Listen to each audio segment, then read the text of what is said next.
साझेदारी फर्मों का लेखांकन आधार और सिद्धांत। पिछली क्लास में मैं साझेदारी क्या है, साझेदारी क्या है, इसके बारे में बताया था। आज हम पढ़ेंगे साझेदारी के तहत साझेदार के अधिकार। क्या पढ़ेंगे? साझेदार के अधिकार। तो आइए हम जानते हैं कि एक साझेदार का क्या क्या अधिकार होते हैं, क्या क्या वो कर सकता है, ये हम जानते हैं। साझेदार के अधिकार।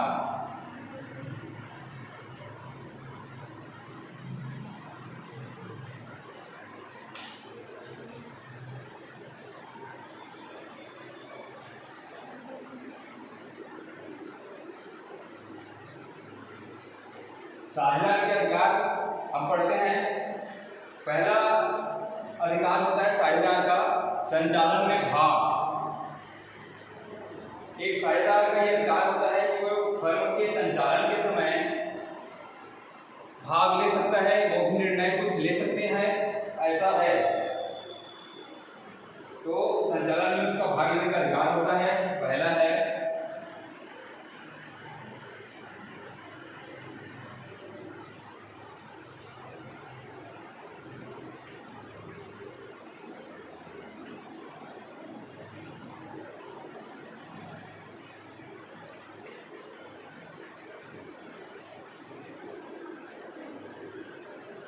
संचालन में भाग लेने का अधिकार। फर्म कोई कार्य करता है, फर्म कोई व्यापार करता है, उसमें भाग ले सकता है। संचालन का जो कार्य होता है उसमें भाग लेकर के कुछ निर्णय ले सकता है और कुछ एडवाइस भी दे सकता है, सलाह भी दे सकता है।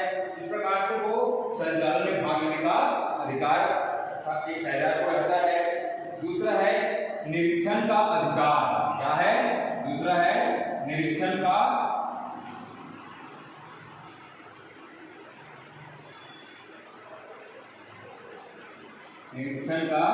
अधिकार।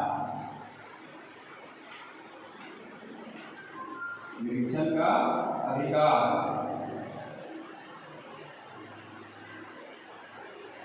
निरीक्षण का अधिकार का मतलब समझते हैं आप? निरीक्षण का अधिकार का मतलब प्रत्येक साझेदार को फर्म में लेखा पुस्तक निरीक्षण करने का अधिकार रहता है। जो हिसाब किताब की पंजी होती है, लेखा पुस्तकें होती है, व्यापार करने के नियम होते हैं, व्यापार कैसे किया जा रहा है, व्यापार में कितना लाभ हो रहा है, कितना माल इसको बेच रहे हैं, ये सब सारी चीजें जो एक साझेदार का अधिकार होता है वो उसका निरीक्षण कर सकता है।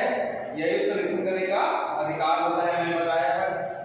तीसरा है सलाह देने का अधिकार।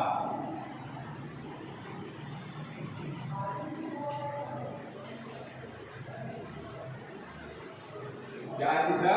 सलाह देने का अधिकार। एक साझेदार को अपने फर्म के हित के लिए सही समझकर सलाह देने का अधिकार होता है, क्योंकि साझेदार भी एक स्वामी ही होता है। साझेदार जितने साझेदार होते हैं वो फर्म के स्वामी ही होते हैं। तो एक साझेदार को सलाह देने का भी अधिकार रहता है और उस सलाह को सही हद तक या जहां तक सही लगे उस सलाह को माना भी जाता है। तो सलाह देने का भी अधिकार रहता है। चौथा दिया गया है लाभ में हिस्सा।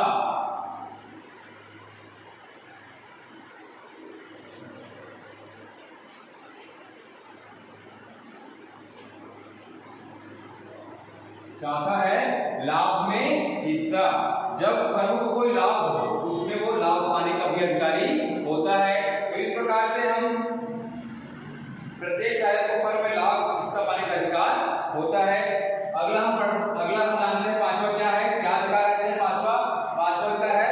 संयुक्त स्वामित्व। क्या होता है? सभी का स्वामित्व बराबर होता है। एक फर्म में जब साझेदारी के तहत खोला जाता है तो सभी साझेदार का उसमें संयुक्त स्वामित्व होता है। प्रत्येक साझेदार का फर्म की संपत्तियों में संयुक्त स्वामित्व होता है, किसी एक का नहीं हो सकता। जब फर्म कोई साझेदारी के तहत चलाया जा रहा है, किसी व्यवसाय को साझेदारी के तहत बढ़ाया जा रहा है, तो किसी एक का स्वामित्व नहीं होता, वो संयुक्त स्वामित्व होता है। सभी उनके स्वामी होते हैं। समझ में आया? संयुक्त स्वामित्व मतलब सभी उनके स्वामी होते हैं।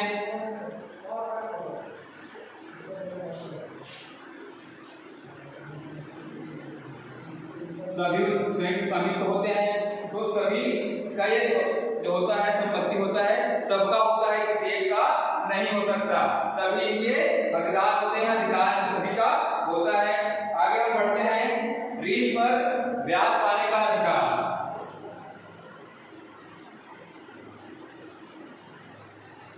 ऋण पर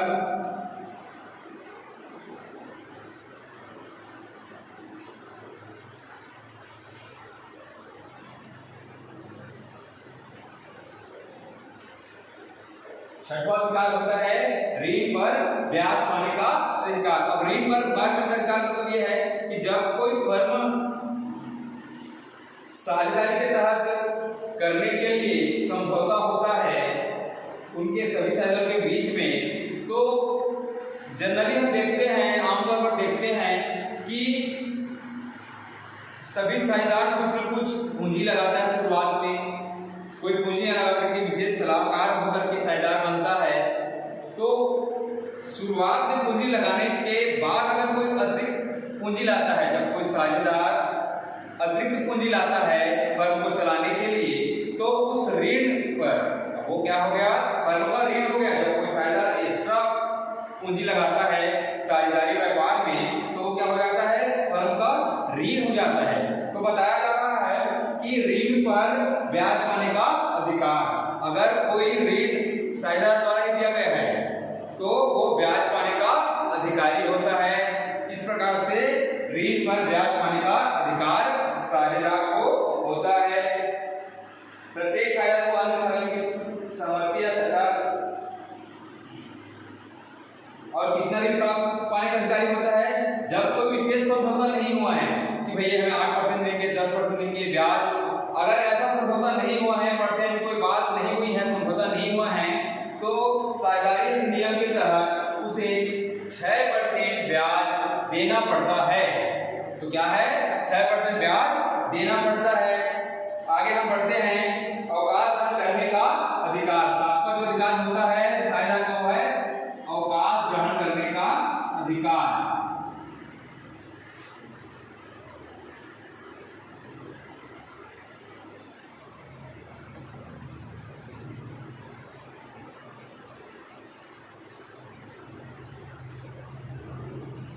अवकाश ग्रहण करने का अधिकार।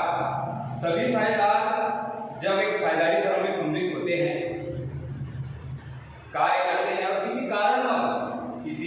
कारणवश अगर कोई साझेदार अवकाश ग्रहण करना चाहता है तो वो भी उसका स्वतंत्र होता है, वो अवकाश ग्रहण कर सकता है।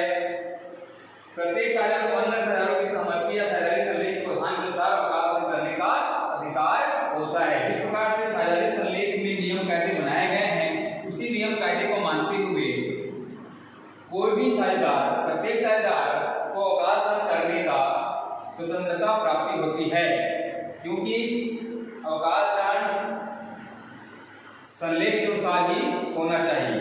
आगे हम बढ़ते हैं आपात स्थिति में। अगला जो अधिकार होता है आपात स्थिति में क्या मुख्य अधिकार होते हैं हम जानते हैं। आठवां जो अधिकार है आपात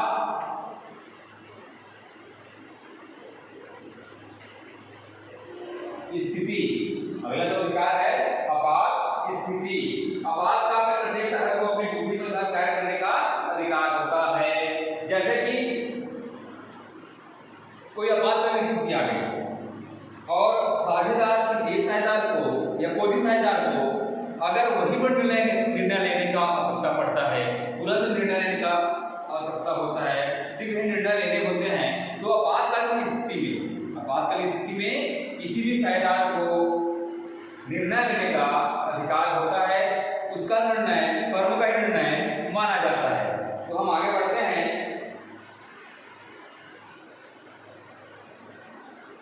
अगर फर्म में किसी नए साझेदार को प्रवेश करना चाहते हैं और कोई एक साझेदार चाहता है कि ये नए साझेदार को प्रवेश ना हो, अगर कोई एक साझेदार चाहता है कि नए साझेदार का प्रवेश ना हो, तो वो नए साझेदार के प्रवेश पर रोक भी लगा सकता है। क्या हो कर सकता है, नए साझेदार के प्रवेश पर रोक लगा सकता है।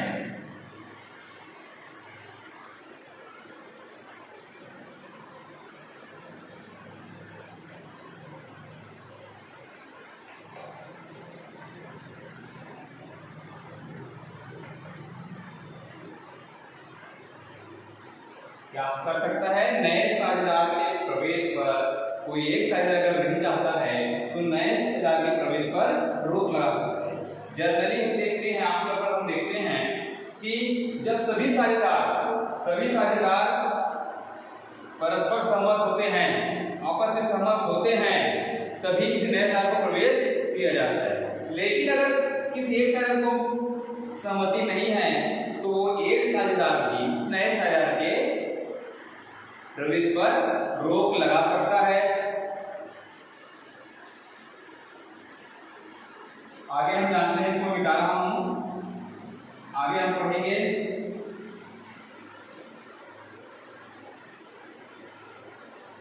हमें पढ़ना है साझेदार बनने की योग्यता और शर्त। भाई किसी को भी हम साझेदार नहीं बना सकते, तो हम जानते हैं कि साझेदार बनने की योग्यता और शर्त क्या होती है।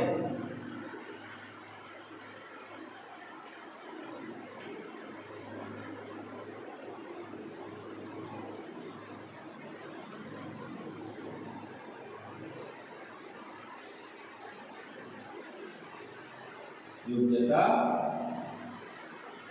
व शर्त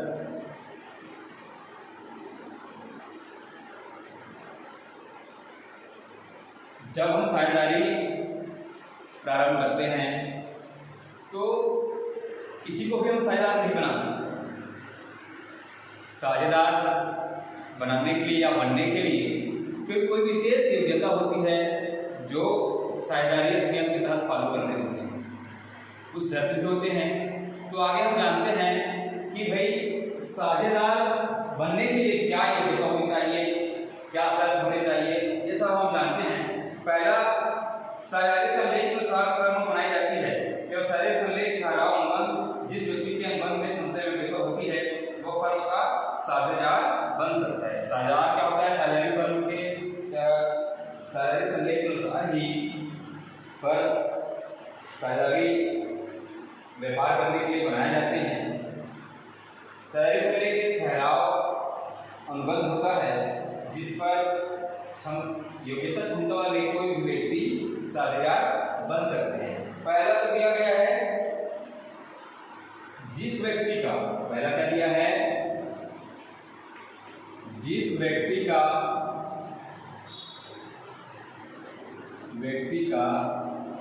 18 वर्ष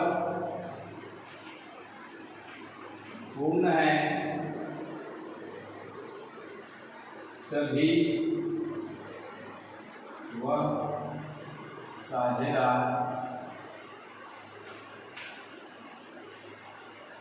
बनेगा। पहले तो सर योग्यता है, क्या है? आपका 18 वर्ष पूरा होना चाहिए, आप अवयस्क होना चाहिए, अवयस्क होंगे, वयस्क होना चाहिए, तभी आप बन सकते हैं। अवयस्क नहीं होना चाहिए, वयस्क होकर ही आप 18 वर्ष पूर्ण होने के बाद ही आप साझेदारी व्यापार पर आप शामिल हो सकते हैं, साझेदार बन सकते हैं। दूसरा जो दिया गया है वह मानसिक रूप से स्वस्थ हो, पागल या दिवालिया घोषित व्यक्ति साझेदार नहीं बन सकता। बताया जा रहा है कि किसी व्यक्ति का अगर मानसिक संतुलन बिगड़ा हुआ हो, पागल या दिवालिया घोषित हो, वो साझेदार नहीं बन सकता।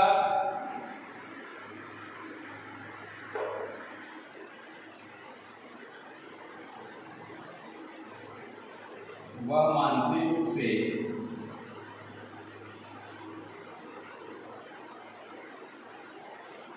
स्वस्थ हो। किसी साझेदार में दूसरा जो कहा थी वो है वह मानसिक रूप से स्वस्थ हो, पागल या नहीं होना चाहिए। आगे हम बढ़ते हैं। वह व्यक्ति से राज्य नियम के अंतर्गत अनुबंध ठहराव करने के अयोग्य घोषित नहीं किया गया हो। क्या होता है कि एक बार हम अयोग्य घोषित हो जाए, कोई व्यक्ति जो होता है, हम देखते हैं कि राज्य नियम यानी कि कानूनी रूप से वह किसी भी ठहराव या अनुबंध करने के लिए अयोग्य घोषित नहीं हुआ, अयोग्य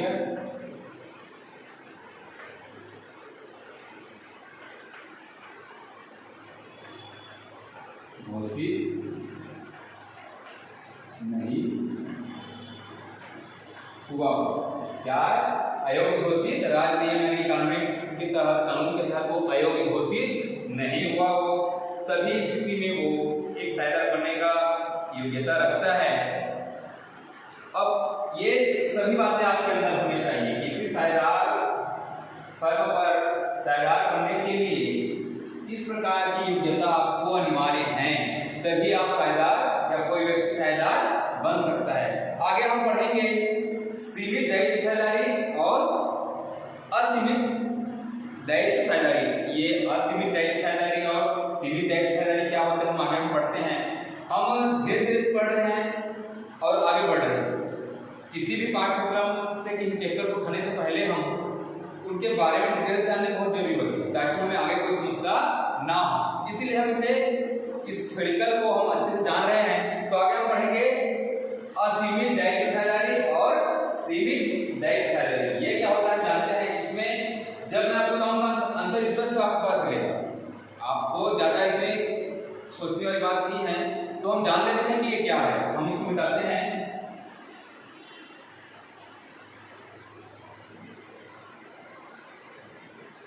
पहले जानते हैं असीमित दायित्व साझेदारी।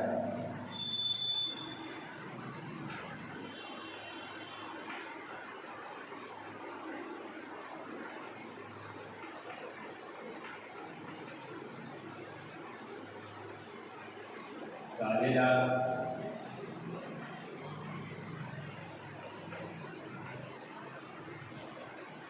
जैसे कि मैंने बताया आपको कि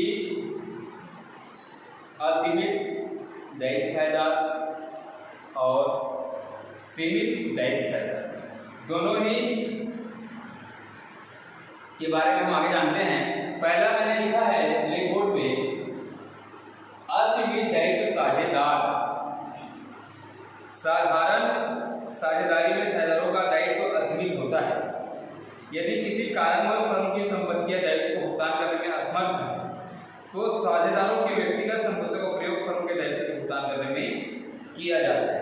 अब जैसे कि मैं बता रहा हूँ असीमित दायित्व साझेदार जनरली हम देखने को मिलता है। साधारण साझेदार में यही होता है कि साझेदार का जो दायित्व होता है असीमित होता है।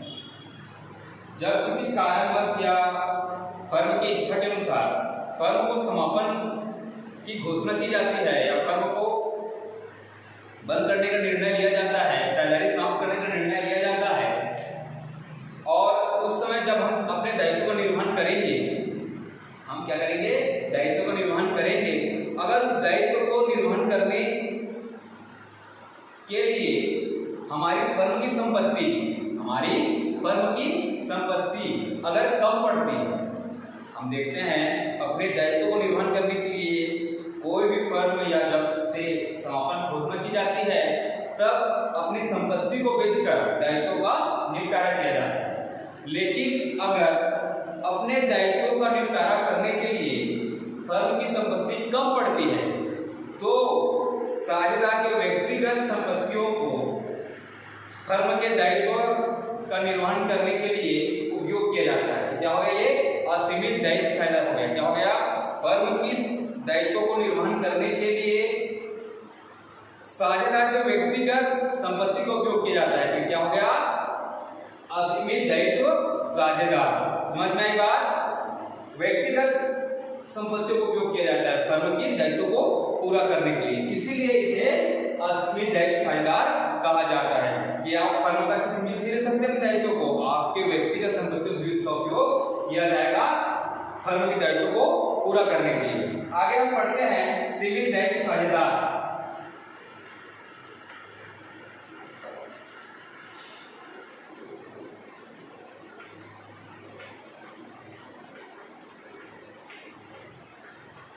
आगे हम पढ़ेंगे सीमित दायित्व साझेदार। आगे हम पढ़ेंगे सीमित दायित्व साझेदार को देखते हैं। जैसे कि हमने पढ़ा असीमित दायित्व साझेदार में कि भाई आपके व्यक्तिगत संपत्ति को भी उपयोग किया जाएगा फर्म के दायित्व को पूरा करने के लिए। जस्ट अपोजिट है सीमित दायित्व साझेदार।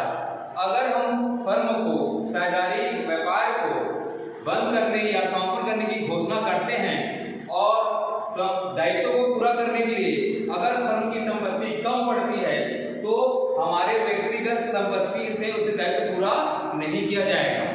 वो फर्म की अगर संपत्ति कम पड़ जाती है तो बाकी दायित्वों का निपटारा नहीं किया जा सकता, क्योंकि ये क्या है, सीमित दायित्व साझेदार है। अपने व्यक्तिगत संपत्ति के लिए वो अपने व्यक्तिगत संपत्ति को दायित्व के निर्वहन के लिए उपयोग में नहीं लाने दिया जाता, इसलिए इसे कहा जाता है सीमित दायित्व साझेदार।